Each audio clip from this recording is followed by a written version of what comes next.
பழனிசாமி சொல்றார். சாதாரண உறுப்பினர் சாதாரண உறுப்பினர் போய் அவர்கிட்ட பேச முடியுமா? அப்ப இவங்க பிரதிநிதிகள் அங்க போறாங்க, அவங்க தான் பிரதிநிதித்துவம். அதையும் ஏற்க மறுத்து நான் 2026 மீண்டும் ஆட்சிக்கு கொண்டு வந்துருவோம்னா அது பகல் கனவாகத்தான் முடியும். கட்சியை கட்டமையுங்கள். கட்டமைப்பு சிதறுகிறது, உடைந்துருச்சு.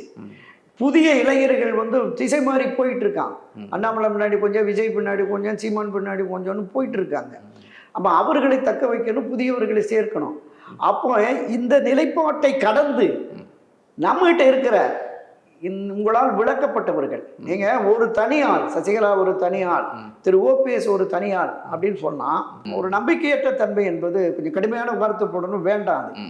அந்த அந்த மாதிரியான அந்த மனப்போக்கே அவருக்கு இருக்கக்கூடாது. ஒரு கட்சியினுடைய தலைமை பொறுப்புல இருக்கிறவர் அனுசரிச்சு போகணும். நம்ம பல பதிவுகளை சொல்லியிருக்கோம். புரட்சி தலைவர் எம்ஜிஆருடைய அணுகுமுறை, செல்வி ஜெயலலிதாவுடைய அணுகுமுறை, யாரெல்லாம் எதிர்த்து வெளியில போனாங்களோ, யாரையெல்லாம் நீக்கி வைத்தார்களோ அவர்களெல்லாம் அரவணைத்து தானே அடுத்தடுத்த வெற்றியை பெற்றார்கள்.